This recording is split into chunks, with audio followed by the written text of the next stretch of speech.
বুকের রক্তে রঞ্জিত আজ হয়েছে রাজপথ, ক্ষত বিক্ষত হৃদয় আমার ক্ষত বিক্ষত। বুকের রক্ত রঞ্জিত হয়েছে রাজপথ, ক্ষত বিক্ষত হৃদয় আমার ক্ষত বিক্ষত।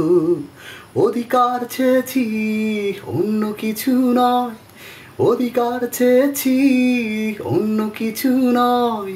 এটা কি ছিল অপরাধ, তাই জীবন হচ্ছে ক্ষয়। বন্ধ করো পড়ালেখা, অন্ধ হবে জাতি, আগামী দিনে দেশ চালাবে মুক্তিযোদ্ধার নাতি। বন্ধ করো পড়ালেখা, অন্ধ হবে জাতি, আগামী দিনে দেশ চালাবে মুক্তিযোদ্ধার নাতি। এটাই কি হলো হায় রে, এটাই কি হলো? বাবার পরে ছেলে পাবে, ছেলের পরে নাতি, নাতির পরে পুতি খাবে, হতাশ হবে জাতি। বুকের তাজা রক্তে আজ রঞ্জিত রাজপথ, ক্ষত বিক্ষত হৃদয় আমার ক্ষত বিক্ষত।